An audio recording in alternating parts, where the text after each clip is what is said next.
페이지를 읽어야 되나요?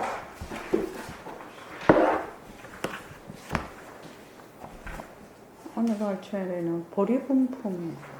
그 천녀 얘기 했던가요? 천녀요? 천녀. 누수호살 방해 천녀 얘기. 보리분품 한참인가? 지금 관유정품이 끝났나 모르겠네. 관유정품 끝나고 보리분품 할 차례인 거예요. 예, 그럴 제가 천녀 그렇죠? 얘기를, 예? 저도 지금 아니 제가 이렇게 표시를 해요. 어떻습니까? 관유정품 할 차례인 것 같아요. 응? 보리분품? 예, 보리분품 할 것 같아요.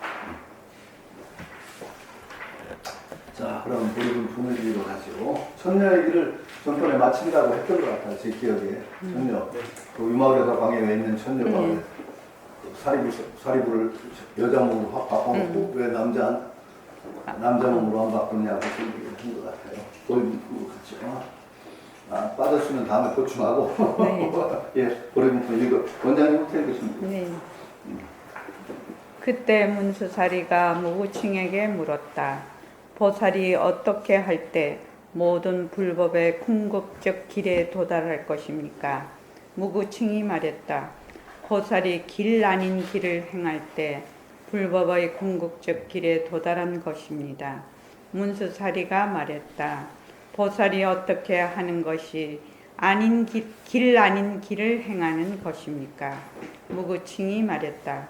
보살들이 오무간치에 다시 가더라도 그에게는 원한이나 증오, 성내는 마음이 없으며 지옥으로 다시 들어가더라도 모든 번뇌의 오염을 벗어나며 축생들의 길을 다시 들어가더라도 일체의 어둠과 무명을 벗어나며 아수라의 길에 다시 들어가더라도 일체의 오만과 교만과 자만을 벗어나며 연마왕의 세계에 다시 들어가더라도 광대한 복과 슬기의 양식을 모으고 다시 색계와 무색계의 길에 다시 들어가더라도 그 속에 빠져들지 않으며 갈망의 길을 다시 들어가도 욕망의 쾌락에 대한 온갖 집착을 벗어나며 성냄의 길을 다시 들어가더라도 일체 중생에 대해 어떤 분노도 느끼지 않으며 어리석음의 길을 다시 들어가도 모든 법에서 어둠과 무명을 멀리 벗어나니 지혜를 밝혀 스스로를 다스리기 때문입니다. 탐욕의 길을 다시 들어가도 자신의 몸이나 목숨을 돌보지 않고 안팎의 일들을 벌일 수 있으며 계율을 범하는 행동을 다시 하더라도 지극히 사소한 허물조차 크게 두려워해 자신의 엄격한 수행과 위의를 유지하고 증오와 성냄의 길을 다시 들어가도 궁극적으로 선행과 자비에 굳건히 안주하며 마음에 번뇌가 없고 나태의 길로 다시 들어가도 쉼없이 정진에 몰두하여 일처의 성근을 기르는 데 노력하고 감각기관이 혼란되는 길에 다시 들어가도 늘 묵묵히 선정에 편안히 머물고 나쁜 지혜의 길로 다시 들어가더라도 궁극의 지혜 바라미를 성취해서 모든 세간 출세간의 믿음에 잘 통달하고 기만하고 아첨하는 길로 다시 들어가더라도 능숙한 방편으로 판단할 수 있고 은밀한 말의 방편이나 자만의 길로 다시 들어가더라도 구원의 다리를 세우고 예, 다음 읽으시죠. 예. 세간의 모든 번뇌의 길을 다시 들어가더라도 성품이 청정하여 끝내 오염이 없고 온갖 말의 길로 다시 들어가면서도 모든 불법과 깨달음의 지혜를 스스로 증득해 알지 다른 인연에는 의연치 않고 성문의 길로 다시 들어가더라도 중생을 위해 이제껏 듣지 못한 법을 설하고 독각의 길로 다시 들어가더라도 대자대비를 이루어서 중생을 상속시키고 온갖 빈궁한 길에 다시 들어가더라도 진기한 보배가 무딘장인 보배 손을 얻고 온갖 장애자의 길로 다시 들어가더라도 상호를 갖춰 오묘한 빛깔로 몸을 장엄하고 비천한 계층에 다시 처하더라도 탁월한 복과 지혜의 자량을 쌓음으로써 불가의 종성의 존귀함을 보여주고 나약하고 못나고 천박한 자들의 길에 다시 처하더라도 미묘하고 뛰어난 나라야나 몸을 얻어 모든 중생이 늘 즐겨보는 바이고 온갖 늙음과 병의 길에 다시 처하더라도 끝내는 늙고 병듦의 뿌리를 없애서 죽음의 공포를 초월하고 부자의 길에 다시 처하더라도 무상하다는 생각을 미련히 닦아서 온갖 소유욕을 종식시키고 궁녀들과 온갖 유희를 즐기는 길에 처하더라도 궁극적으로 영원히 벗어나는 수행을 닦아서 온갖 욕망의 늪을 건너고 말 못하거나 앞뒤가 맞지 않는 상황에 다시 처하더라도 갖가지 재주와 말솜씨를 갖춰서 연애를 성실치 않는 다란이를 얻으며 온갖 사도에 다시 처하더라도 정도로서 세간을 제도하고 다시 모든 태어나는 길에 처하더라도 실제로는 일체의 길에서 태어나는 것을 영원히 끊어버리고 열반의 길에 다시 처하더라도 늘 생사의 상속을 버리지 않고 오묘한 도리를 성취해 대법률을 불려 열반에 들어가더라도 온갖 보살행을 비련히 닦아 끊임없이 이어갑니다. 분수살이여 보살이 이렇게 길 아닌 길을 행할 때 비로소 온갖 불법의 궁극적 길에 도달한 것이라 말할 수 있습니다. 예, 일단 잠깐 쉬고 보기를 하고 가야 될 것 같아요. 네. 이 길 아닌 길, 참 길 아닌 길, 대도무문 뭐 그런 말도 있는데 길 아닌 길, 역설적인 표현이죠. 참 어려운 얘기입니다. 그런데 제가 이제 이 책에 요약한 걸 제가 간단히 한번 제 책에 요약한 걸 한번 읽을게요. 문수보살이 또 묻는다. 어떻게 하는 것이 불법을 성취하는 길을 가는 것일까요? 유마고사가 대답한다. 길 아닌 길을 따를 때 불법을 성취하는 길을 따르는 것이지요. 이건 또 무슨 말씀이신가? 고정불변의 길을 고집하는 것이 잘못이라는 말씀? 정해진 법이 없음을 안욕 따라 삼맥삼볼이라 한다는 말을 다르게 표현하신 건가요? 유마거사가 친절하게 설명해 줍니다. 이것은 더러운 곳이요, 이것은 가서는 안 될 곳이라는 분별을 놓아라. 중생을 위해서라면 어떤 곳이라도 들어가고 그곳에서 참된 길을 열어가야 하는 것이다. 그것이 바로 동사속의 길이다. 제가 이제 그렇게 간단히 요약을 했습니다. 굉장히 어렵게 말씀하셨는데 이 보림선언 도반들에게는 하나도 안 어려울 것 같아요. 뭐죠? 비록 뭐뭐 할지라도 뭐를 버리지 마. 사그러짐 해들지 마.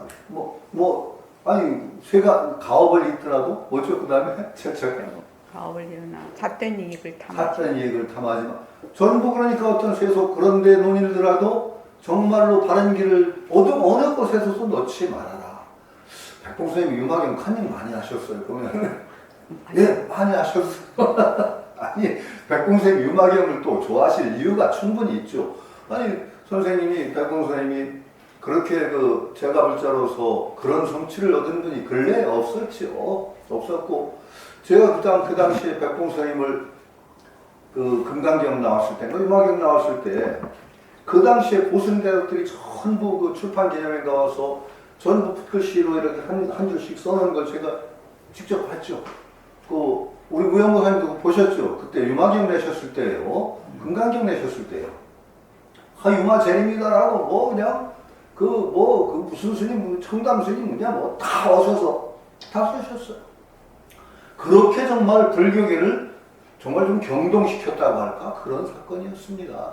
보살로서 스님들이 성취한 그 이상을 그냥 와 충격적으로 풀어냈을 때 얼마나 불교계가 놀랬겠어요. 전강 스님도 오셔서 한글을 써주셨고 뭐 다 써주셨죠. 정담 스님 뭐 말할 것도 없고.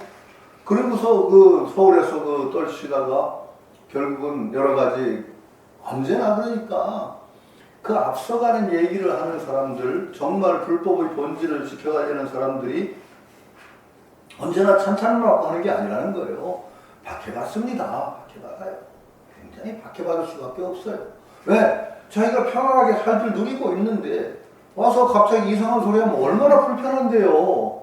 아니 달마조사가 중국에 와서 환영받았을 것 같아요? 천만의 말씀을요. 대표적으로 구박한 게 누구예요? 양무제가 구박한 거죠. 양무제가 어째 부처의 재림이라고 할 정도로 큰 공덕을 쌓고 뭐 부처왕이라고 할 정도였으니까 엄청났죠. 절을 세우고 뭐 스님 대접하고 그래서 불사 일으키고 그래서 그냥 엄청난 왕이죠. 양무제는. 지금 이 동북아 불교 쪽에 고기 먹지 말라는 그것이 아주 강한 계율로 너무 강하게 굳어진 게 양무제 탓이라고 합니다. 양무제가 고기를 싫어했대요. 그래서 그 계율을 강조하는 바람에 그 뒤로 그냥 고기 먹지 말라는 것이 엄청나게 강조되는 그런 현상이 일어났다라고 얘기를 하더라고요. 저 인도나 저 동남아 이쪽으로 가면 고기 먹지 말라는 계율이 험한 계율이 아닙니다. 아니 정말 제가 농담 늘 하지만 말때 담아주는데 고기 빼고 뭐 그러나요? 하기는 스님들이 그것도 잘 안 지키는 게 오래됐죠.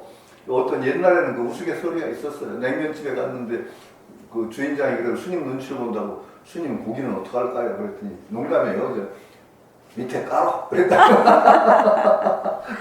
말을 농담으로 들은 적이 있는데 그거 사실은 그렇게 엄한 계획은 아니거든요. 그렇듯이 양무제한테 그렇게 추앙받던 양무제한테 잘 먹어서 공도 없어 그래 그랬단 말이야. 야 이건 정말 폭탄이죠. 폭탄. 그냥 잘 누리고 살던 사람한테 공덕 없어. 이거 무서운 말입니다. 무서운 말이죠. 그러니까 달마조사가 제가 계속 강조하는 게 달마조사 암살됐을 거라는 게 거의 사실이다. 제가 그렇게 계속 말씀드리는 거예요. 그리고 그 달마조사가 예언처럼 한 말에 누가 나를 암살하려고 독살했다라는 게 이름까지 나오거든요. 그 이름이 그게 누구냐? 그 당시에 가장 잘 나가던 중들이에요. 기독교식으로 얘기하면은 잘 나가던 부흥 목사 한 방에 내려 까버린 거예요. 막 그냥 공덕 없다 하고 불린 문자 직지신 견성을 한 거리 그게 그 당시에 불교도들에게 받아들여졌겠어요? 잘 누리던 사람들한테 얼마나 화가 나고 얼마나 거북스러웠으면 달마조사를 독살하려고 시도를 했을까요? 그런 생각을 합니다. 네? 굉장히 무서운 얘기입니다. 그러니까 갑자기 이제 휴머니즘이 또 여러분 혹시 챙겨보실 기회가 있으면 딴 종교도 좀 제가 바이블 좀 읽으라고 말씀드리죠. 우리가 세계에서 지금 제일 많은 종교 인구가 기독교입니다. 부교, 신교학부는 제일 인구가 많습니다. 그건 분명히 아셔야 됩니다. 그 다음에 이슬람이고, 그 다음에 힌두교고, 그 다음에 불교입니다. 4대 종교라고 해도 불교 그 인구수가 그렇게 많지가 않습니다. 그러나 저는 불교 인구수로 얘기한 종교는 아니라고 저는 불교를 믿죠. 신도수로 얘기할 종교는 불교가 아닙니다. 부처님이 그렇게 신도수를 요구한 종교가 아니에요. 유럽 같은 데 사실은 부처님 이후로 지금의 불교의 최융성기입니다. 저는 그렇게 믿습니다.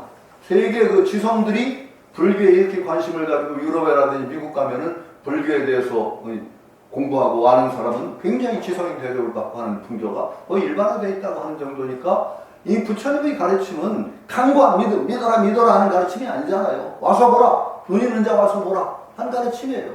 저는 불교가 있게 된 세상과 불교가 나오기 전의 세상은 분명히 다른 세상이라고 저는 믿습니다. 제가 이번에 동양철학 강의 쓰면서 불교 파트 쓰면서 불교 쭉 서술하고 마지막 조그만 제목을 그렇게 달았어요. 불교가 있게 된 세상. 다릅니다. 그 이전의 종교 어때요? 전부 믿어라. 우리가 보지 않은 거 믿어라. 신 있다. 믿어라. 의존하. 아니면 브라흐만이나 아트만 영속하는 자아가 있다. 그 믿어라. 이렇지요. 부처님 그런 말씀 한 번도 안 하셨어요. 그렇게 정말 눈 있는 자 와서 보라. 한 종교가 세상에 어디 있었던가요? 이 불교는 무서운 종교입니다. 정말로 무서운 종교입니다. 이 불교가 있고 난 뒤 있기 전과 있은 뒤의 세상은 분명히 저는 다르다고 생각하죠. 분명히 다르다고 생각하죠. 그러나 인구수는, 종교 인구수는, 신자 수는 기독교가 제일 많습니다. 그리고 제가 요즘 젊은 사람들은 참 머리 좋다고 한 얘기 했었죠. 저는 철이 안 들어서 젊은 사람들이 보는 그 판타지 소설 같은 거 가끔 본다고 했죠. 그 판타지 소설의 대표적인 판타지 소설을 쓰려면 좀 세계관을부터 설정을 해야 됩니다. 그 간단한 작업입니다. 자신이 세계관을 구성하고 그 세계, 판타지니까 그 속에서 얘기를 해야 됩니다. 세계관의 대부분의 판타지 소설의 기본 세계관은 신이 절대적인 존재가 아닙니다. 신이 절대적인 존재가 아니고 신은 신도수의 믿음에 따라서 신의 권능이 결정됩니다. 많은 신도들이 믿어주면 신의 권능, 파워가 생겨요. 힘이 생겨서 막 기적을 행사하고 하는 힘이 생겨요. 신도가 다 죽잖아요. 없어지잖아요. 신이 죽어요. 이런 세계관이 거의 대부분의 요즘 젊은 사람들이 쓰는 판타지입니다. 저는 그 말이 오히려 굉장히 합리적이라고 믿습니다. 이 젊은 사람들이 지성이 이 정도 도달했다. 저는 놀랐습니다. 야, 이 사람들이 참 대단하구나. 신의 권능이요, 믿음에 따라서 많은 사람의 믿음이 가지면은요, 세계가 이루어집니다. 세계가 이루어져요. 불교도들은 오히려 그걸 부처님 말씀에 의해서 믿을 수가 있어요. 왜? 법장 비구가 서원을 세워서 세계를 건설했습니다. 그 세계가 어떤 세계죠? 극락세계입니다. 극락세계는 법장 비구의 염원, 서원에 의해서 건설된 세계입니다. 수많은 사람들이 지옥이 있다고 믿으면 지옥이 현현합니다. 바로 그 관념의 세계가 이루어져서 그 속에 우리가 태어나기도 할 수 있습니다. 저는 그렇게 믿죠. 이게 관념이라는 건 그렇게 무서운 겁니다. 그러면 많은 사람들이 어떤 신에 대해서 믿고 믿음을 가지고 바치면은 그 신이 행사할 수 있는 파워가 생긴다? 그렇겠죠. 기독교, 그러니까 제가 전에도 한 얘기 또 우스게 할게요. 어떤 목사인데 신도가 새로 와서 어떻게 오셨냐고 이제 되게 조사를 하잖아요. 그랬더니 저 미아리 교회예요. 저쪽에 무당 하나가 가보라고 해서 왔다고 하더래요. 근데 무당을 안 돼요. 그냥 알아요. 제 아는 교수예요. 교수이면서. 참 천주교인가? 갑자기 헷갈리네. 길에서 무당을 만났대요.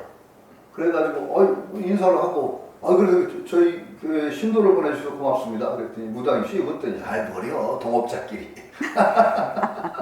참 재밌죠? 무당 말이 얼마나 동업자끼리. 그러더니 그 무당 뒷말이 더 재밌어요. 뭐니 해도 요새는 예수신이 힘이 제일 세요. 이 말이 또 무서운 말이에요. 예수신이 힘이 세다. 그거 믿으셔야 됩니다. 많은 그 신자들의 믿음이 결집되어 있으면 예수신의 파워가 예수신이라는 건 무당이 무식해서 여호와의 파워가 굉장히 세게 나올 거라고 저는 믿습니다. 왜요? 그거 권능이거든요. 믿음이 집결해서 그 권능으로 현현된다? 그거 믿으셔야 됩니다. 그 권능이 또 뭘로 현현되느냐? 그 신도들의 행동으로 권능이 나와요. 그러니까 불교도가 적으면 부처님 권능이 줄어들어요. 부처님은 물론 권능 쓰시는 분이 아니기 때문에 문제가 안 되는 거예요.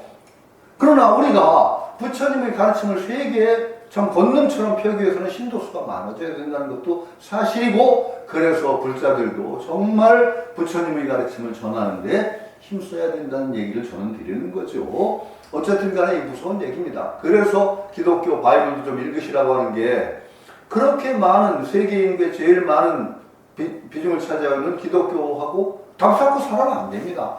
오히려 불자다운 까닭은 문을 열어놓고 가장 옹졸한 성주가 성을 다스릴 때 사대문을 꽁꽁 닫아 걸고 그 속에서 왕노로 산다는 거죠. 유능한 성주는 사대문을 활짝 열고 외국 사람들이 얼마든지 교통을 하게 하면서도 질서를 유지하는 게 유능한 성주듯이 자기 대문 신앙이라는 걸로 딱딱 닫아 걸고 그 속에서 편안한 거 올바른, 우리가 뭐가 되려고 하는데 우리는 좀 더 나은 존재가 되고 나가는 과정에 있는 사람들이거든요. 그것을 가장 큰 목표로 삼는 우리에게 닫아 걸을 이유가 없죠. 우리 불자야말로 내 대문을 활짝 열고 기독교도 좋다, 와라 그러면서 이해해주고 포용하는 것이 불자의 큰 품이 아니겠어요? 그러면 바이블을 한번 읽으셔야 됩니다. 저는 그렇게 봅니다. 그랬을 때 저는 기독교 선교회와 아주 재미있게 충격적으로 본, 기독교도 깨인 지성들이 있구나 하는 걸 느낀 그런 선교 영화가 있습니다. 한번 아주 오랜 영화인데 한번 찾아보실 분 찾아보세요. 오 하나님 하고 찾으면 나올 거예요. 오 하나님 하고 찾으면 나와요. 거기에 주인공으로 나온 이상한 노인네 역할 전문 배우가 있는데 그게 누구더라? 아니 유명해요. 거기에 나온 그 하나님이 세계에 현신해가지고 이 할아버지가 만났어요. 아니 이 사람이 만났어요. 하나님이 그 노인네 역할로 나온 오 하나님. 존 덴버? 뭔가? 아니 하여튼 그래요. 이 신을 만났다는 소문이 나가지고 기독교가 뒤집어진 거예요. 기독교계가 말칵 뒤집어 신을 만났단다. 막 신이 만났다는 소리를 전하는 소리를 했으니까 얼마나 기독교가 발칵 뒤집어졌겠어요. 그 당시 기독교도 이제 긴장을 합니다. 그래가지고 이걸 검증을 해야 되겠다. 네가 막 사기치는 거 아니야. 이거 검증을 해보자. 그러면서 어떻게 했느냐. 이 신을 만났다는 남자를 딱 호텔에다 유폐를 시킵니다. 모든 통보 차단하고 누구도 못 만나게 하고 그럼 네가 신을 만났다는 증거를 가져와라. 그러면서 뭘 줬냐. 신에게 보내는 질문지를 만들어요. 그것도 이 사람은 읽지도 못하는 고대의 유태언가로 질문지를 만들어요. 그 신에게 답변 받아라. 그래가지고 이 남자가 있는데 그 신이 나타나죠. 호텔에 나타나죠. 그 질문지를 다 보더니 그래 이렇게 대답해 주는데 그 질문 중에 재미난 질문들이 많아요. 거기 찾으셨어요? 네, 존 덴버. 존 덴버 나오죠? 네네. 오 하나님. 그 질문지에 이런 이상한 질문이 많아요. 뭐냐? 저는 가장 재밌게 읽었던 게 최후의 심판이 진짜 있습니까? 하고 하는 질문이 있어요. 질문지에. 그러니까 신의 대답이 뭔 줄 아세요? 내가 왜 그런 끔찍한 각본을 세우고 있겠냐? 니들 안 기다렸지? 얼마나 재밌어요. 기독교, 그게 선교 영화예요, 그게. 재밌어요. 저희 크리스마스 한 수십 년 전에, 몇십 년 전일 거예요. 선교 영화라 그때 봤어요. 텔레비에서 크리스마스 선교 영화로 봐. 그 다음에, 아담과 이브가 선악과를 왜 따먹게 그냥 방치를 하셨습니까? 신이라면 감시해서 못 따먹게 할 수 있죠. 그렇더니, 그 대답은 좀 헷갈리네요. 나는 걔들이 자기 행동에 책임질 줄 알았지 그랬더니 그래요. 재밌어요. 그러니까 예수가 진짜 당신 아들입니까? 하는 질문도 있어요. 그러니까 신이 그렇지. 그러더니 그것도 좀 약간 딴 종교에 걸리니까 그런지 아주 장면이 뒷짐을 지고 창밖을 내다보면서 그렇게 따지면 공자도 석가도 다 내 아들이지. 기독교적인 세계관으로 보면 그렇잖아요. 모든 사람은 다 내 아들이다. 이런 식으로 선포를 한 거예요. 그러니까 아주 충격적인 기독교 선교 영화죠. 그럼 마지막에 쭉 하다가 신이 한 얘기가 있어요. 그 당시에 그 사람을 고발하고 가장 박해를 심하게 가했던 게 누구냐. 가장 잘 나가는 부흥 목사가 있어요. 그 당시 세상을 막 휩쓸던 부흥 목사. 그 부흥 목사한테 신이 말씀을 전하는데 걔한테 내 말 좀 전해줘. 뭐라고 할까요? 그걸로 나가서 장사하라 그래. 어디 나가서요? 세상 나가서 그렇게 팔아먹고 그러면 장사꾼 하라 그래. 장사꾼 하라고 해라. 그래서 꿈만 내만 전하라. 그렇게 딱 나. 그래가지고 이 사람이 호텔에서 나와요. 나와가지고서는 그 부흥 목사를 찾아가는 거야. 그러니까 부흥 목사가 부흥회를 막 하고 있다가 그 신을 만났다는 남자가 신이 당신께 전하는 말이 있다고. 그러니까 이제 그것도 이용해 먹으려고 부흥 목사는 신이 저한테 말씀을 전했다고 한다고. 그러면서 마이크를 툭 들이댔는데 그러려면 장사라고 하더라. 장사꾼 하라고 하더라. 그랬으니 어떻게 됐겠어요? 부흥의 현장이 난리가 나버렸죠. 신이 만났다는 사람이 너 그러려면 장사꾼 하라고 신이 그랬다고 하니 난리가 났죠. 그래가지고 법정에 고소가 됩니다. 그 법정에 서게 된 거예요. 아주 재밌어요. 스토리가 아주 구성이. 딱 구성이 됐는데 증인 속에 이제 재판을 받는데 증인이 있어야 될 거 아니에요. 그러니까 재판장이 있고 피고석에 앉아서 증인 신청하라고. 없잖아요, 아무도. 신을 증인으로 신청한다. 그러니까 재판장이 어이가 없어. 왜 장난하지 말고 그러는데 그 신 할배가 쓱 들어오는 거예요. 또박또박 재판장으로. 그럼 증인석에 딱 앉아요. 그거 황당하죠. 그러니까 그럼 증인 선서부터 하시라고. 어떤 게래 그러니까 신이니까 바이블에서 선서하잖아요. 딱 얹더니 나의 이름으로. 신이니까 나의 이름으로. 아주 재밌어요. 아주. 그러니까 재판장이 당신이 신이라는 걸 우리가 어떻게 믿냐. 그러니까 어떻게 하면 내가 신이라는 걸 믿을까? 재미난 걸로 해볼까? 그러더니 재판 증인석에 탁자를 탁 두드리니까 트럼프 카드가 갑자기 트럼프 노름하는 트럼프 카드 쫙 늘었어. 탁탁 싹 없어져. 탁탁. 그리고 보더니 그건 마술 아니냐고. 아니 마술인가? 그럼 안 하던 걸로 해볼까? 그러더니 떡 일어나더니 이제 재판 저기 있고 쪽문이 있거든요. 저 재판 방청석이 있는데 쪽문이 그걸 탁 열고 걸어 나가더니 꺼져버렸어. 사라져. 존재가 팍 없어져. 그리고 발소리만 탁탁 나더니 저 뒷문 재판장의 뒷문이 싹 열리더니 발소리가 사라져. 난리가 났죠. 그래가지고 재판이 중단이 됩니다. 중단이 되고서는 이제 급히 재판관들하고 전부 모여서 검사들하고 녹음 테이프를 듣는 거예요. 왜냐면 재판은 전부 녹음이 되니까. 하나도 녹음이 안 됐어. 아무 녹음이 없어. 그래가지고 부흥 목사가 쫄아가지고 취하를 해요, 고소를. 그게 풀려난 거죠.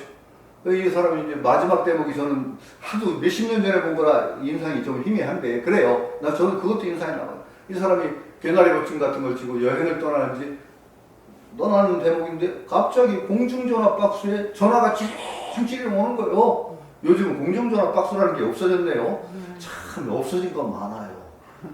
그 중에 저는 그 동요 같은 동요 속에서 시대상의 어떤 변천을 얘기하는 동요들, 참 예를 들어서 건너편에 앉아서 나무를 쉬는 우리 누나 손등을 간지러 주어라. 아주 감명 깊은 노래였는데 건너편에 누가 앉아있니 나무를 씻어요. 매미 소리 시원한 시냇가에서 우리 엄마 빨래 소리 토닥토닥. 우리 엄마 빨래 소리가 왜 냇가에서 토닥토닥 나요? 그런 거 많죠. 그러면 기차 끌려 오막살이 아기아기 잘 돌렸는데 칙칙폭폭하는 기차가 어디 있어요? 그런 노래는 전부 이제 시대가 달라진 것을 반영하는 그런 노래들인데, 하여튼 공중전화 박스에 전화가 와요. 공중전화 박스라는 건 걸기만 하지 걸리는 전화가 아니잖아요. 그것도 상징적이에요. 전화가 온다.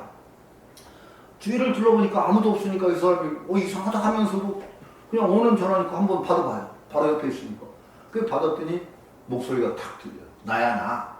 그 신의 목소리야. 어디 계세요?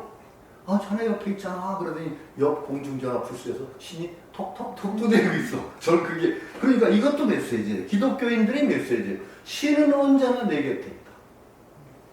멀리 있는 게 아니다 하는 것을 마지막 옆 부스에서 톡톡톡 신이 두드리는 것으로서 전해주는 그런 아주 감명 깊은 기독교 선교영화죠. 한번 구해보실 수 있으면 아주 오랜 영화지만 한번 보실 만하죠. 기독교에도 깨인지성이 있고 뭔가 기독교, 그리고 우습게 우습게 볼 수가 없죠. 그 많은 신도 어떻게 만들었겠어요. 굉장한 종교입니다.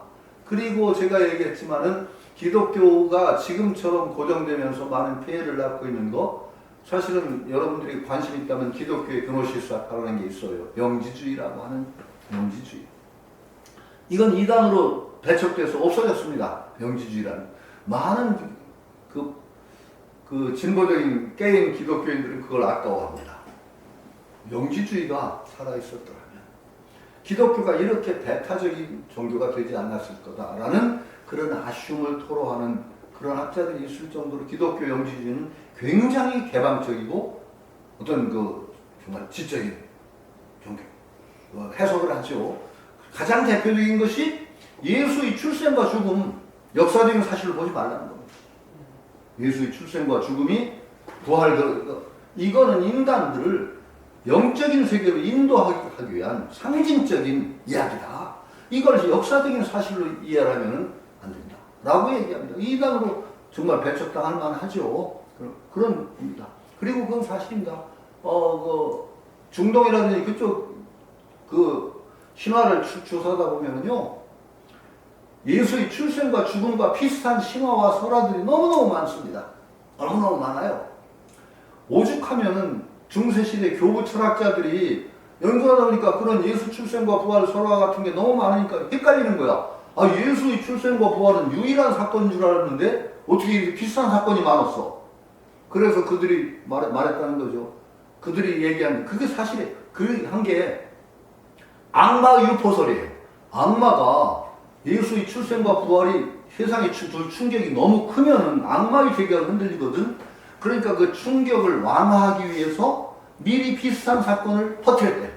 유포. 예수가 태어나기 전에 악마도 예지력이 있으니까 예수가 태어나면은 그런 출생과 부활이 악마의 그 세력이 엄청난 이제 큰 타격을 줄 테니까 그 충격을 완화하기 위해서 미리 예수의 출생과 부활과 비슷한 소라들을 쫙 뿌렸대요. 저게. 그래서 그렇게 많다는 얘기가 나올 정도로 예수의 출생과 부활은 그노시스 학파, 영지주의 학파에서 얘기하듯 사실은 역사적인 사건이라고 하기보다 상징적인 상징적인 이야기일 가능성도 상당히 많다는 거죠. 그러니까 이런 기독교가 그러니까 굉장히 그런 다양한 참 해석들이 있고 충분히 또 열려질 수 있는 길을 기독교 교회가 아마도 저는 닫았다고 생각합니다. 하나의 교가 딱 성립되고 나면은 닫히는 거예요. 자기들 아성을 농이하기 위해서 그 조금 다른 이야기들을 배척합니다. 그게 달마 스님이 그랬던 것처럼 그럴 수밖에 없다는 거죠. 그러니까 백봉 선생님이 얘기해서 시작했죠. 유막인 컨닝하셨다고 했는데 어쨌든 간에 그때 그렇게 그 앞선 얘기를 하시다가 결국은 약간의 배척을 받습니다. 백봉은 굉장히 배척받습니다.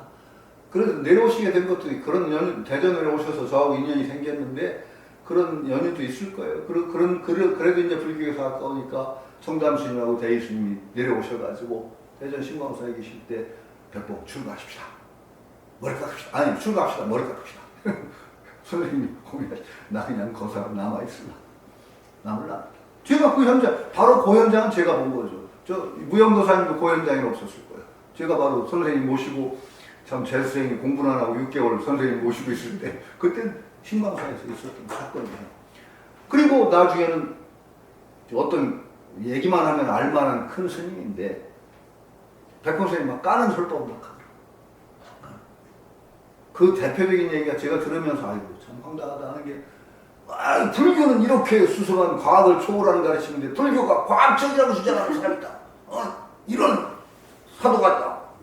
이런 식으로 백봉 선생님이 줄겨 하시는 말씀이 뭔 줄 아세요? 불교 과학적이다.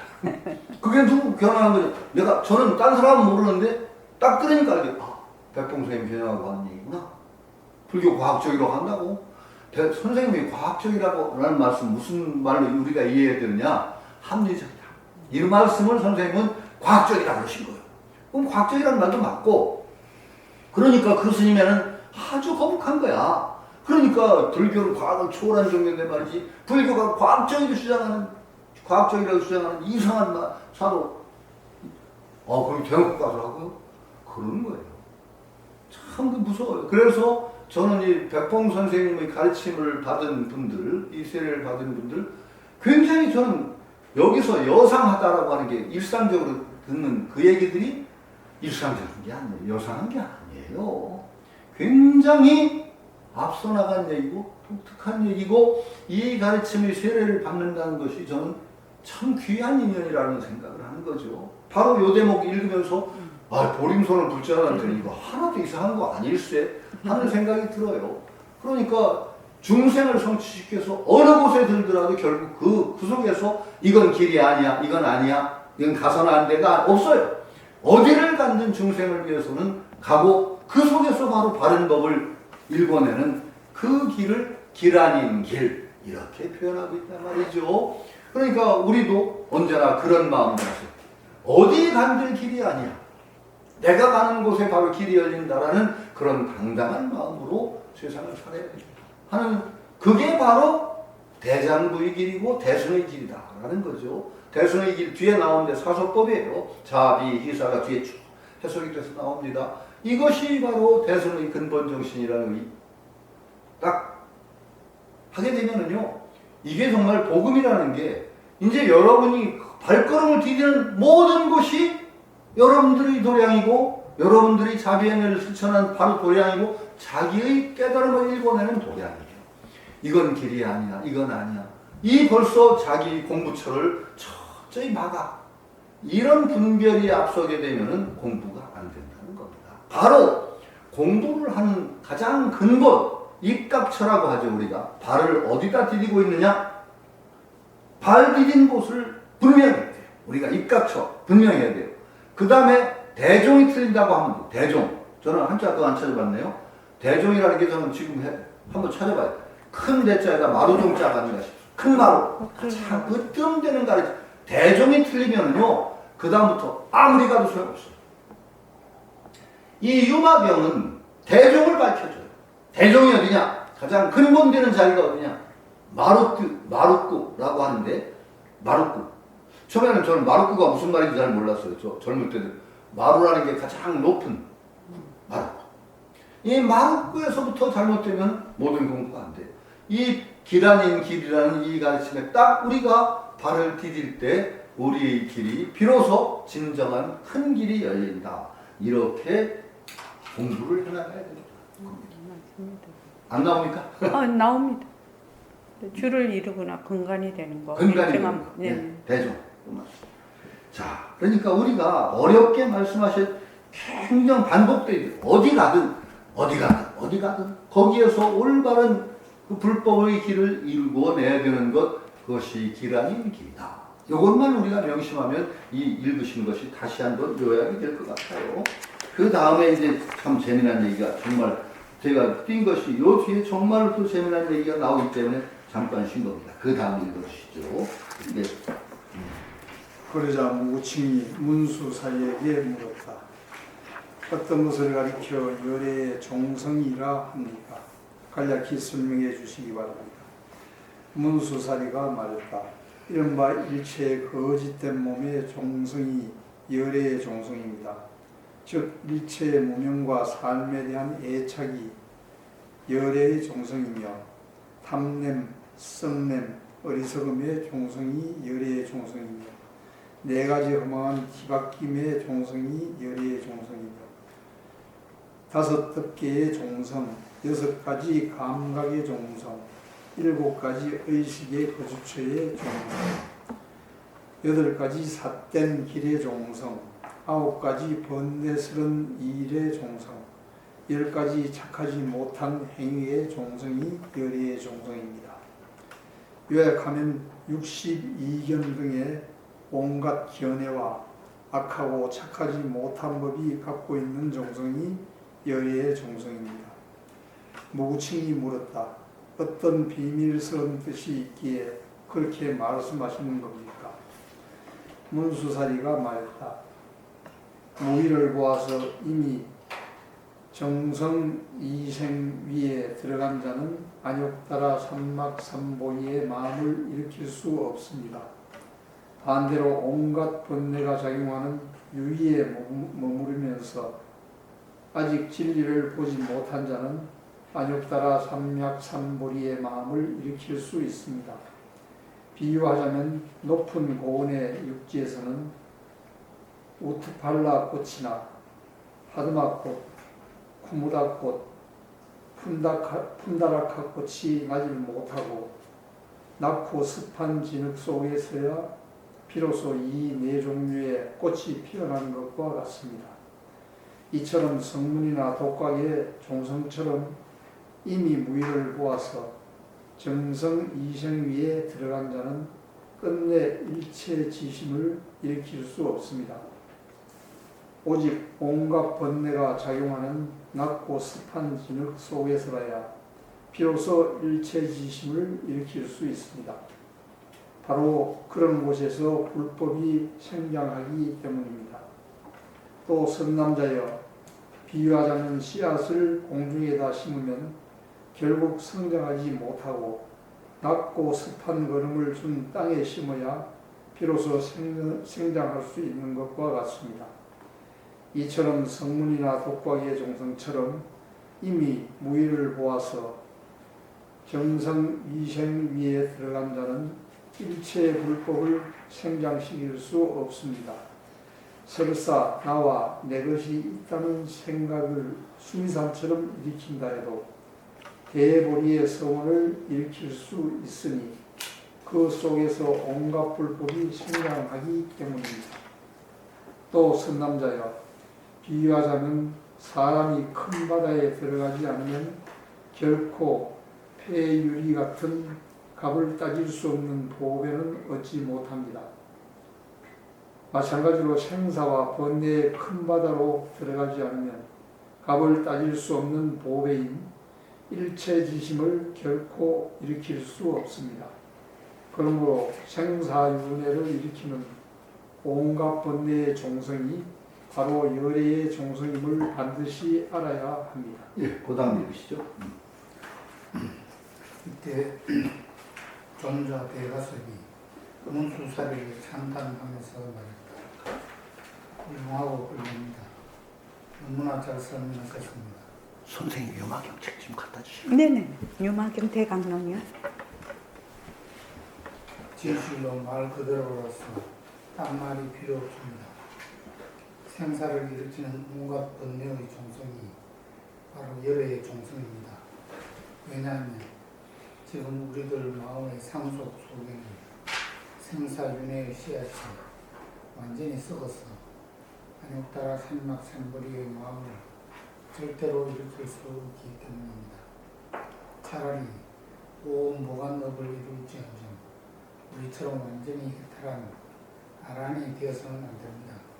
왜냐하면 온 무한업을 이룬 자는 여전히 이 무한업을 없애고 하늘 따라 산막산불이의 마음을 일으킬 힘을 갖고 있어서 차근차근 일체의 불법을 성취할 수 있기 때문입니다. 그러나 우리처럼 번뇌를 완전히 없앤 아라한들은 영원히 그럴 수가 없으니 마치 감각기관이 망가진 사람이 5가지 미묘한 쾌락에 대해 일치할 수 없는 것과 같습니다. 이처럼 번뇌를 완전히 없앤 아라한들과 모든 속박을 영원히 끊은 자들은 불법에 대해 일치할 수 없어서 다시는 모든 부처님의 오묘한 법을 구할 생각을 하지 않습니다. 이것이 공부는 부처님의 은혜를 갚을 수 있지만 성례나 독학은 결코 갚을 수 없는 이유입니다.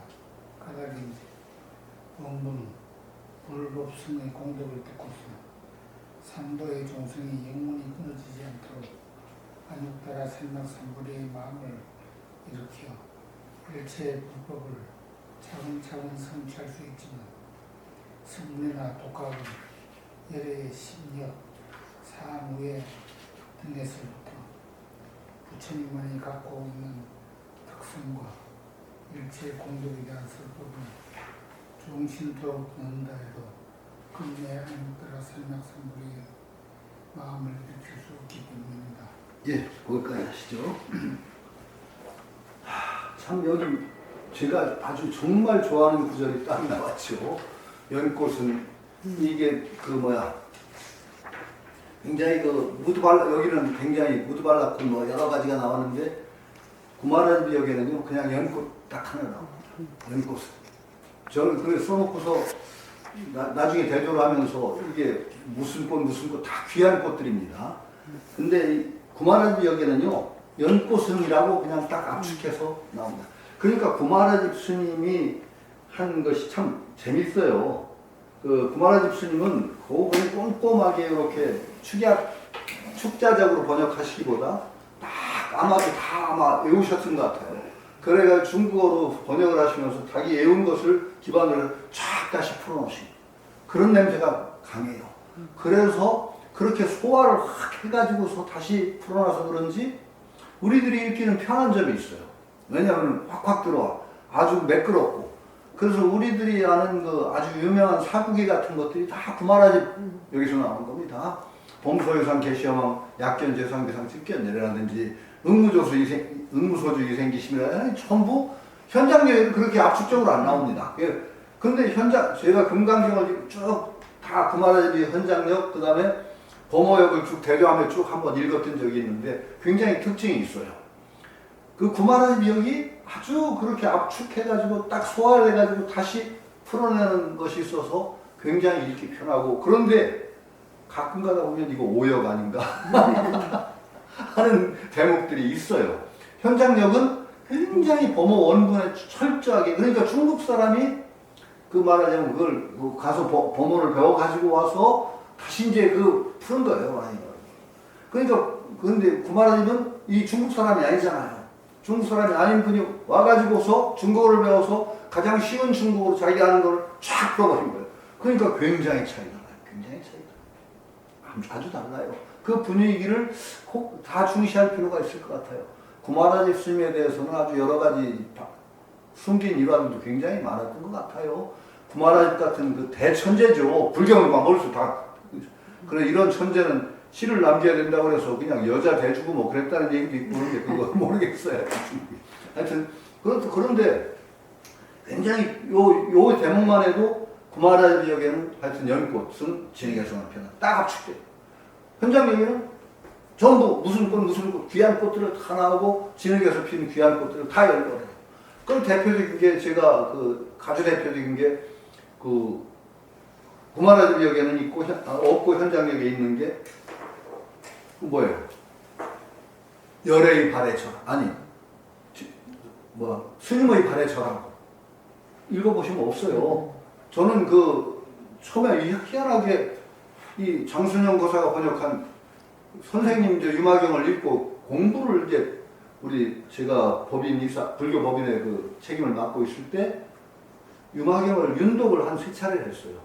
쭉 이런 식으로 읽어가면서 제가 주로 많이 얘기하고 그 다음에 한 9명이 앉았으니까 같이 얘기하고 했던 것이 그때 굉장히 많이 느꼈고 그때 장순영 고사 우리 법안 장순영 고사가 이 유마경을 읽은 거예요. 그러니까 거기는 당연히 유마고사가 10대 제자를 딱 만나면은 무조건 발해자라고 그러셨어요. 발해자. 저는 거기서 감명을 받았어요. 야, 유마고사 같은 대고사도 그 스님 순복을 입었다는 그 하나, 그것 때문에 참 스님 만나면 발해자라고 예를 갖추고서 얘기하는구나. 이거 굉장히 중요한 얘기다. 그러니까 우리가 법의 진리에 대해서는 한치의 양보도 없지만은 어떤 그 사부대중을 이뤘을 때 출가 스님을 이렇게 올리는 이 기본이 또 굉장히 중요하다는 느낌을 받았죠. 그래가지고 법보신문에서 한 번은 연두의 특집이에요. 불교 안에서의 평등이라는 특집이죠. 그게 제가 재가자와 출가자는 평등하다는 것을 전면으로 써야 돼. 한 원고에서 30여 면을 써야 되는 거고, 한 전면 가까이 쓰는 거니까. 그래서 저는 그때 여기서 이걸 읽으면서 받았던 느낌. 유마고사가 그렇게 당당하면서도 스님에게 위의를 갖추는 그것을 어떻게 이해해야 될까? 스님과 출가자와 재가자 사이에 불평등인가? 이건 어떻게 봐야 되는가 하는 꼭지로 얘기를 삼은 거예요. 그래서 유마고사 같은 분도 스님에게 위의를 갖추는 것이 기본이었다. 그러나 이게 불평등, 근본적으로 불평등한 것이 아니라 말하자면 스님들을 높여주는 그것이 사부대중 틀 속에서 필요했던 거다. 이런 이 얘기를 쓴 거예요. 열심히 글을 다 써놓고 이제 마침 쉽게 뽑아볼 수 있는 책이 이제 선생님 책이에요. 집에 이게 쑥 뽑아서 그걸 다시 한번 확인하러 봤더니 없어. 발해절하고가 없어요. 여러분 읽어보세요. 없어. 이 구마라지를 기본으로 하신 겁니다. 발해절하고가 없습니다. 황당해요. 근데 마침 또 이거 장순영 고사가 번역한 게 안 찾아져. 그 장순영 고사한테 전화를 했잖아요. 이제 사실 후배니까 서당도 후배예요. 장순영 고사가 후배기도 하고 그 철학 장순영 씨. 이거 없어. 어떻게 된 거야? 나 옛날에 당신이 번역한 거 분명히 읽었는데 왜 이거 없지? 그랬더니 잠깐 기다려보세요. 형 그러더니 그거요. 현장역하고 구마라지역이 좀 다른 것 같아요. 다시 이제 그때서 열심히 구마라지역 현장역을 찾았더니 있어요. 이거 중요해요. 아주 중요해요. 이런 것들이.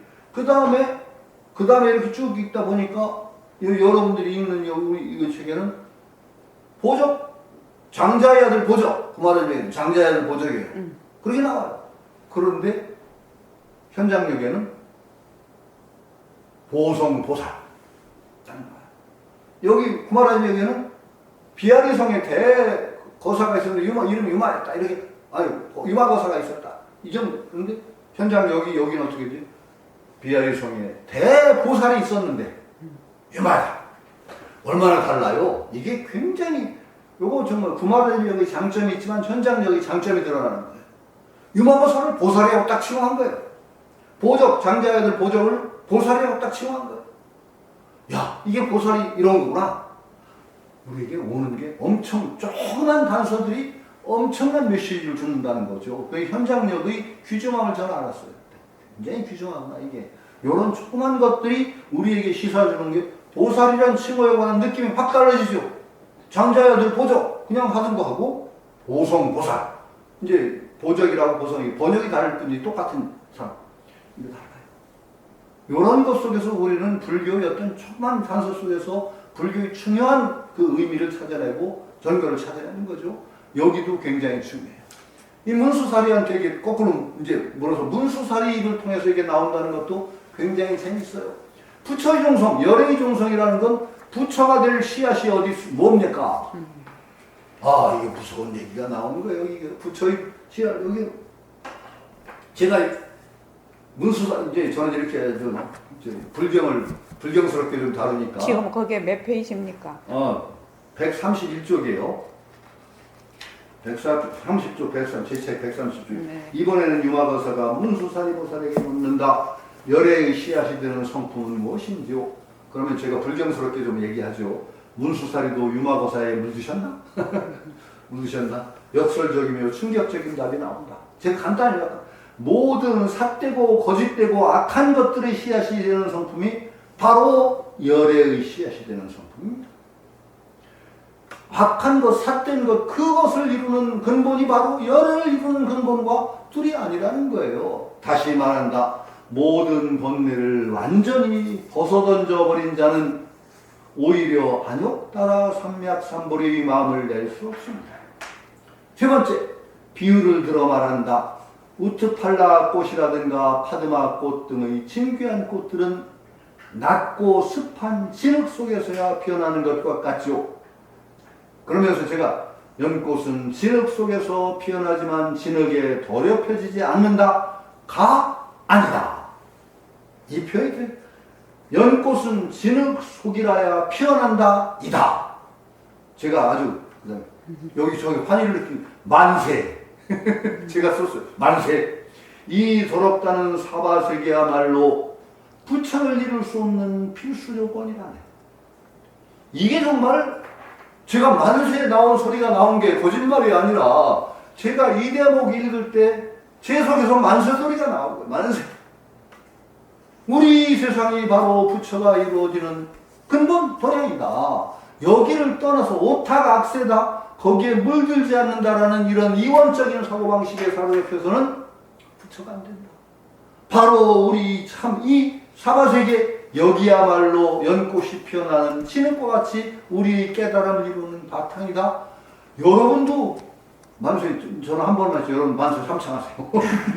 만세 해야 됩니다. 이 대목은 해야 됩니다. 아, 이거 얼마나 정말로 환희심 나는 대목이에요. 굉장한 제 유마경에서 나오는 이게 정말 저는 나중에 불교문 들어가기 전에 정말 이 만세 소리를 여기서 우리가 만세 삼창해야 됩니다. 여러분들이 더럽다고 하는 그 성품, 우리가 더럽다고 하는 번뇌, 이것들이야말로 부처의 씨앗이다. 그러니까 바로 여기서 지금 우리 현실 불교계에 대해서 많은 얘기를 해야 되는 거예요. 이 현실 불교계에 굉장히 문제가 많은 거예요. 여전히 지금 이 유마경의 이야기를 하는 사람이 얼마나 없어요.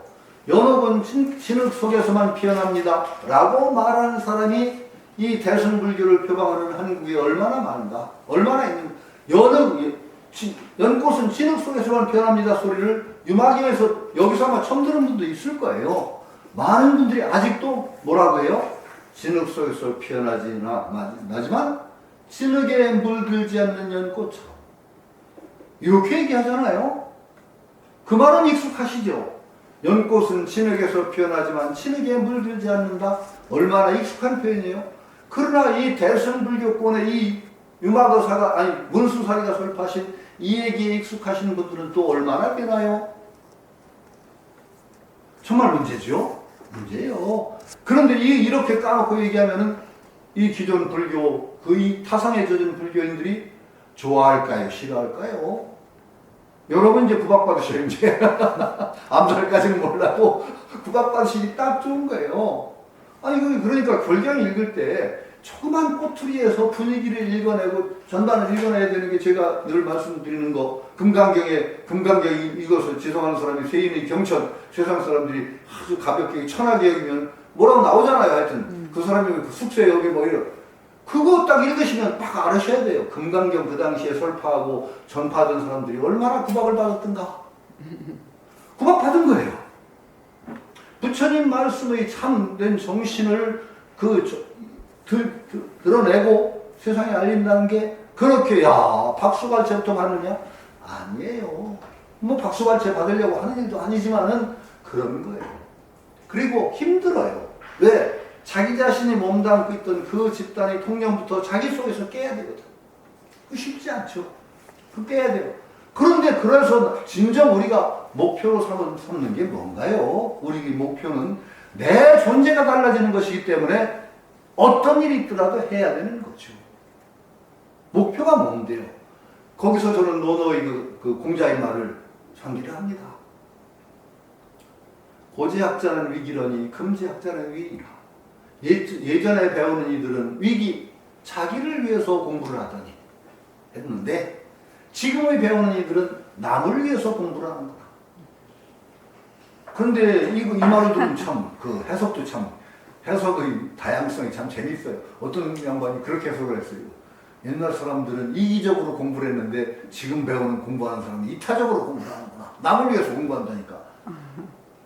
그 가장 기막힌 해석은 내 선배인데 바로 가까운 선배인데 샤문시험을 보는데 대학 시험인가 연목고 그 말 아시죠? 연목고 나무에서 물고기 찾기라고 하는 거예요.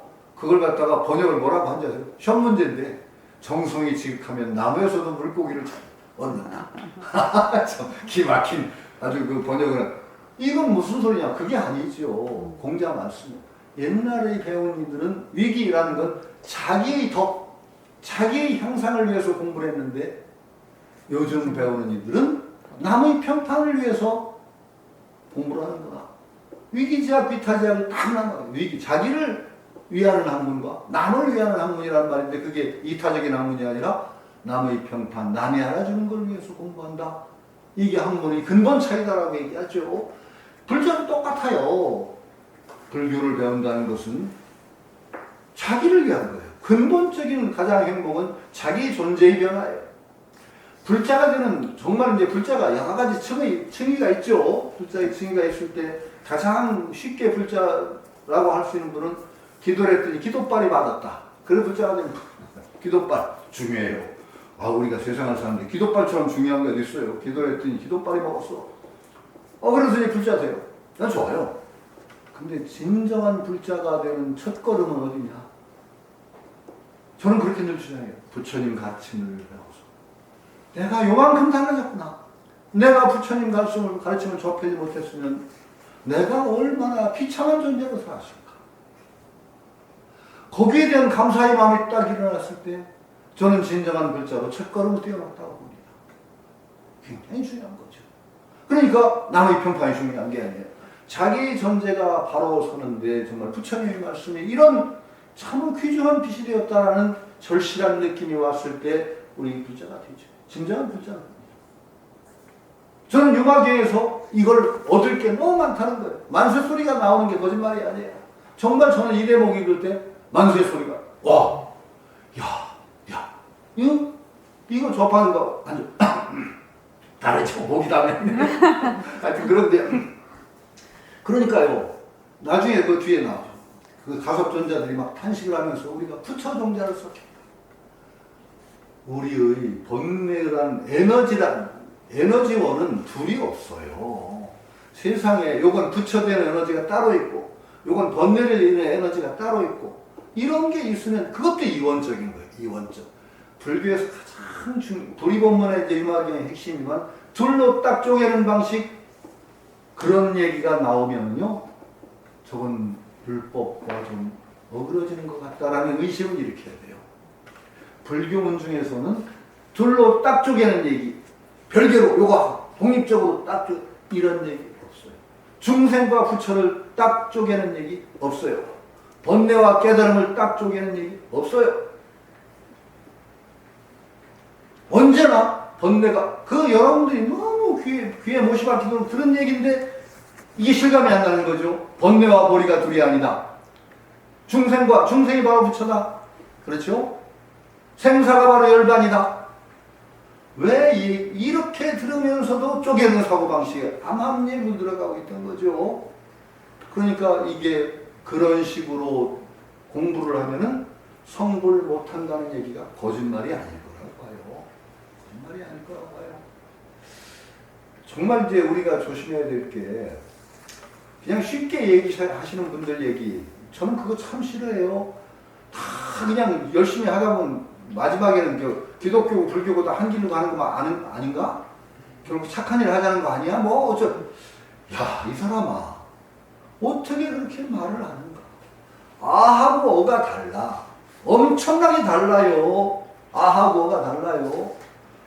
소승이나 대승이나 결국 가다 보면 결국 깨달으면 마찬가지 아니야? 아니 그렇게 인과를 뭉개는 얘기를 어떻게 불교문 중에 들어서 쉽게 하나요? 나도 될 거예요. 되기는 될 거예요. 그런데 아마 몇 아승직업이 거기서 흘러갈지 누가 알아요? 아하고가 다릅니다. 철저하게 법에 대해서는 한치 티끌도 그렇게 티끌을 두고 다투는 이유가 뭐냐? 한 번 아하고 어가 달라지면은요 몇 겁을 해내요. 저는 그립니다. 그러니까 선생님이 왜 그러셨겠어요? 비록 대승의 범부가 될지언정 소승의 성관을 탐하지 말라. 말씀 있죠? 저 아주 그 말 좋아해요. 여러분들은 대승의 길에 접어드는 분이에요. 대승의 길에 소승의 성과 탐하지 마세요. 힘들더라도 대승의 길을 가면 궁극으로 가요. 소승의 성과는 거기에 안주하면 몇 겁이 지나갈 거예요. 아란들의 잘못, 지금 계속 여기서 부처씨를 썩혔다고 얘기했어요. 왜? 아란들이 잘못된 관점을, 이제 아란들이 그렇다는 게 아니에요. 가섭존자가 그랬겠어요. 뭐 아난존자가 그랬겠어요. 이 말하자면 그 당시 소승의 병폐를 딱 지적하는 거예요. 그 당시 소승들이 어땠느냐? 번뇌와 벌이를 딱 나누고, 번뇌는 나쁘니까 없애자. 번뇌를 없애고 욕망을 없애고. 그래서 깨달음. 이런 이원적인 사고방식에 매달린 수행을 했다고 봐야 돼요. 그러니까 유마경에서 그걸 아주 그냥 가혹하게 그런 식으로 수행하면 부처 종자를 썩힌다. 이렇게 정말 무섭게 때리는 거죠. 그러니까 가섭이 정말 우리는 부처 종자를 썩혔구나. 이런 탄식을 하는 대목이 여기 나와요. 이게 유마경은 무섭고도 소중한 무서운 경이에요. 유마경은 딴 경처럼 부드럽게 오르막이면서 상승을 다 올라가자. 유마경의 시대는 그게 안 되던 시대라는 걸 아셔야 돼요. 이제 대승이 처음 나왔어요.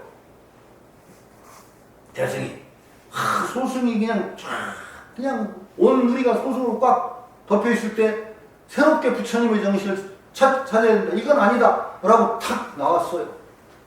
근데 엄봉대하게 당신들도 오라. 그런데 어쩌고 하다가는 이게 기치가 안 서요. 그러니까 유마경은 대승의 이빨을 가장 선명하게 들어요. 이게 바로 부처님 정신이다. 이게 유마경. 그러니까 이 시대는 저는 유마경이 소중하다고 생각해요. 이 시대야말로 불교라는 이름을 가진 종교가 성행하고 있지만은 정말로 이렇게 비불교적인 것이 불교라는 탈을 쓰고 행세라는 시대도 그렇게 많지는 않을 거다라는 생각이 들어요. 그러니까 유마경의 가르침이 이렇게 엄혹하게 소승의 잘못을 때리는 유마경의 가르침이 소중하다라고 저는 생각하죠. 그러면서 제가 중원본을 많이 얘기했습니다. 그 중에 뭐 욕망을 갖다 자꾸 천시하고 욕망을 버려라. 욕망을 버리면은 부처 종자도 버린다. 이게 바로 유마경이에요. 욕망을. 그러니까 제가 그래도 스님들하고 이렇게 법거래가 아니라 하다가 가끔가다 공부하시는 스님들은 툭툭 한마디씩 던져주는 게 사람을 툭툭 튀어주는 말씀을 하시는 스님들이 귀한 분들이 몇 분 있어요. 저도 스님하고 얘기하다 제가 이 얘기를 했어요. 번뇌와 벌이가. 그랬더니 그 스님이 툭 한마디로 그래 수행을 하면 욕망이 소원으로 전환하지. 그렇다마. 그래서 저는 그때 그 스님한테 딱 느낀 게 이 스님이 공부를 제대로 한 공부를 제대로 한 스님들이 그렇게 탁 한마디에서 사람 탁 돌려줘요. 저도 늘 얘기하면서 그렇게 한마디로 요약적으로 해서 번뇌가 소원으로 전환되지 하는 그 한마디로 제 얘기를 압축해 주시는 스님 말씀을 듣고 아 공부하시는 스님들이 저렇구나 하는 걸 느낄 때가 있어요. 그렇듯이 여러분들도 바로 그런 관점에 올바르게 쓰셔야 된다. 이게 대종이다. 이걸 분명히 하셔야 됩니다. 이제는 둘로 보는 사고방식 치우고 다음에 불이법문 가기 전에 이미 나왔어. 그 다음 뒷얘기는 한번 쭉 읽으면 돼요. 재밌어요. 그건 이제 잠깐 요약해서 하면 되니까 한번 읽고 넘어가면 되는 대목이에요. 한번 쭉 읽어보시죠. 무용거사님 눈이 나쁘셔서 안 될 거고 오늘은 그러니까 누가 읽으실래요? 거기 대표로 한번 읽으실까요? 부부가 나눠 읽으세요. 그럼 원명거사님 두 분이 나눠서 읽으시면 될 것 같아요. 그냥 편하게 읽을 부분, 굉장히 길은데 그냥 쭉 한번 읽고 가면 돼요. 이때 무리 중에는 오열일체 색심이라는 보살이 있었는데 그 보살이 무구칭에게 물었다. 그 사여 당신의 부모와 아내, 자식 그리고 노비와 무슨들은 어디에 있습니까? 친구와 권속과 모든 시중들은 어디에 있습니까? 그리고 코끼리와 말, 수레, 마구 등은 모두 어디에 있습니까? 그러자 무구칭은 개성으로 답했다. 청정한 보살에겐 지혜 바람이 어머니요 훌륭한 남편이 아버지이니 세간의 참된 도사들이 모두 이 지혜와 남편에서 나오네. 미묘한 법의 기법은 아내가 되고 대자비심은 딸이 되며 진실한 법과 진리는 아들이고 공에 뛰어난 뜻을 생각하는 일이라네. 번뇌는 천박한 노예라서 뜻에 따라 부려지며 굴러가고 깨달음을 돕는 것들은 친구라서 그로부터 도리를 정득하네. 여섯 바라밀은 번촉이고 사섭법은 기념이니 결집된 바른 법의 말씀들 미묘한 음악으로 여기노라. 바라밀은 동산을 짓고 큰 법은 숲을 이루니 실각지의 꽃으로 방음하고 해탈의 지혜로 열매를 맺네. 8해탈의 미묘한 연못에는 근정의 물이 고요히 차 있으니 실정의 연꽃들로 가득 덮여서 온갖 더러움을 씻어내네. 신통은 코끼리와 말이요 대승은 수레이니 보리심으로 잘 다스려 팔정도에 논이노라. 미묘한 모습으로 장엄 갖추고 온갖 좋은 것으로 치장을 하는 스스로에게나 남에게나 부끄러워하는 것은 의복이요 드높은 의락은 화환이라네. 올바른 법의 진귀한 제보를 갖추어 방편을 통해 분명히 보여주며 청정한 수행으로 이익을 얻어 대보리로 회양을 가네. 네 가지 선정은 심상이요 청정한 생활은 이부자리라네. 보살은 늘 지혜로 깨어있으니 그 마음 항상 선정에 있네.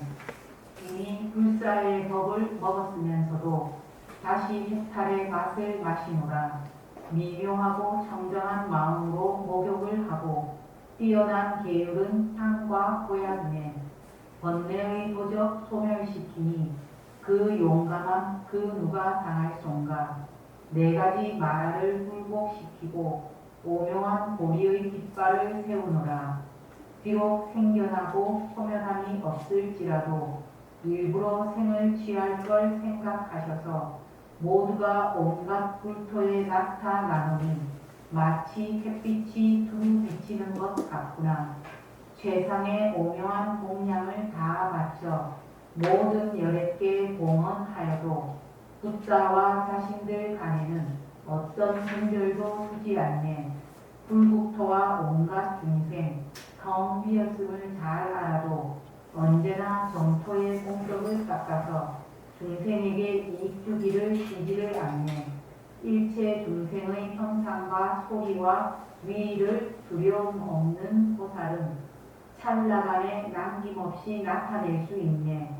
비록 온갖 마라의 업을 깨달았어도 그 업이 흘러가는 대로 보여주시니 보살이 그러한 업을 나타내는 건 궁극의 방편으로 피안에 이르기 때문.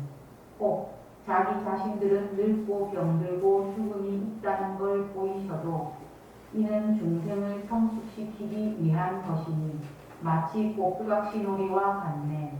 어떤 때는 법화의 발생을 보이셔서 천지가 치열이 타오르더라도 이는 항상에 집착하는 중생들에게 덧 없음을 밝게 알도록 비추는 것이네. 청무지의 중생들이 한 나라에서 와 성을 할 때면 그들 모두의 집에서 동시에 공양받아서 누구나 보리로 나아가게 하는 온갖 주술과 기술에 관한 것이든 그리고 학문과 지혜에 관한 것이든 그 궁극에까지 통달하여서 모든 중생에게 이익을 주네. 예, 잠깐 하시죠. 예. 그 뒤는 이렇습니다. 그러니까 다 읽지 않으셔도 될 것 같은데요. 이제 이게 참 멋있는 이제 개성으로 마무리가 되는데 이게 이제 비도라고 이어집니다. 모든 정해진 길이 없이 이제 당신의 어떤 식솔과 말하자면 가제나 모든 것이 어디 있습니까 했을 때 유마거사 개성으로 알려주는 게 정말 재미있어요. 내 한 식솔은 다 이것이 다 식솔이고 마구니도 식솔이고 모두 식솔이고 정말 그래서 내가 있는 모든 곳이 모든 것들과 모든 존재들이 전부 나의 불도를 실현하는 어떤 가솔이고 식구고 도구다. 이거죠. 정말 감동이 옵니다. 정말 첫 번부터 뭐라고 해요? 그 재밌어요. 번뇌는 천박한 노예래요. 번뇌를 부리는 노예를 삼고 그러니까 깨달음을 돕는 것들은 친구라서 거기서 뭐 보리를 증득한다든지 아버지가 누구예요? 지혜바람이 어머니 훌륭한 방편이 아버지. 그런 식으로 해서 모든 것들 내가 이제 나중에 이것들이 수차작주라는 말로도 요약이 되기도 하는데 여러분들이 계신 어느 곳이더라도 주변에 있는 모든 것들을 전부 자기의 어떤 도를 이뤄나가는 도구로 삼고 중생을 교화하는 방편으로 삼는다라는 분명한 얘기들을 쭉 계속으로 푸는 겁니다. 그러니까 비도 길 아닌 길이라는 것이 구체화되면 어떻게 되느냐? 거꾸로 얘기하면 모든 것이 길이다가 길 아닌 길이라는 얘기는 길 아닌 것을 따로 두지 말라는 거예요. 모든 것이 길이다. 그러니까 나의 가솔이나 모든 주변에 있는 것들이 전부 나의 방편이요, 나의 보시요, 나의 스승이요, 나의 아버지요, 나의 어머니요. 이런 것이다. 그러니까 여러분들은 유마경을 읽으시면은 이제 그런 분이 되시는 겁니다. 그런 분이 되어나가는 길을 이제 가시는 거예요. 처음부터 쉽지 않으실 거예요. 그러나 우리 선생님 하시는 말씀 중에 저는 아주 이상한 말인데 저한테 굉장히 영향 준 말이 있어요. 선생님이 그 말 들으시는 분들이 어려운 일은 어렵게 하면 된다 그러시더라고. 혹시 들으신 분? 그런 말 못 들으셨어요? 어려운 일은 어렵게 하면 된대요. 그게 무슨 말인가 처음에는 좀 뜬금없는 말이죠. 어려우면요, 못할 일이 아니면 어려우면 어렵게 하면 돼요. 그게 정말 굉장히 좋은 말이에요. 어려우면 어렵구나 하면 어렵게 하면 된단 말이에요. 괜히 주눅들 필요 없어요. 어려우면 어렵게 하면 돼요. 여러분 이 유마경에서 한 말이 상승의 얘기이기 때문에 쉽게 상식적으로 턱 안 와닿을 수 있어요. 그러나 여러분들이 이미 유마경을 읽으시면 납득할 수 있어요. 백봉 선생님이 가르침 받은 분들 이거 납득 못하실 분 없어요. 저는 그렇게 봐요. 그러면 어떻게 되느냐? 참 상승의 길이구나, 대승의 길이구나, 쉽지 않겠구나. 그럼 어려움은 어렵게 하시면 돼요. 바로 알고 돼요. 저는 된다고 봐요. 그러니까 여러분들이 정말 이 유마경에 이 몸을 담으시고 이미 백봉 선생님을 통해서 담았던 길 제가 좀 장난스럽게 좀 풀었는데 그렇더라도 저는 제가 한 구실을 했다고 믿어요. 거기 뒤에서 제가 장난스럽게 한 얘기 가섭존자가 우리가 부처종자를 썩혔다 이렇게 탄식하는 대목에 거기 제가 토를 달았죠. 뭐라고 했나요? 132쪽입니다. 132쪽인가 토를 달았어요. 아니 그럼 가섭존자 같은 소문들은 부처가 못 된다는 말씀인가요? 하면서 제가 가로치고 토를 달았어요. 부처님께서 살짝 뒷문으로 불러 비밀한 길을 열어주실 테니 걱정 마세요. 이건 유마경의 방편이에요. 소승을 이렇게 무섭게 치는 방편이죠. 그래서 정말 소승들은 길 아닌 길을 정한 거예요. 이건 길이 아니다. 이건 길이 아니다. 이 길은 가지 말아라. 대승 길 아닌 곳이 없다. 그리고 길 아닌 곳이 없는 그 마음을 딱 정한 그분들은 주변의 모든 것들이 내 가솔이고 나의 방편이고 스승이고 아버지라는 그 마음을 갖고 있다. 이 얼마나 상당한 보살의 길이요 대승의 길. 여기에서 정말 우리가 만세 한번 다시 하고 오늘 강의 끝냅니다. 만세! 만세!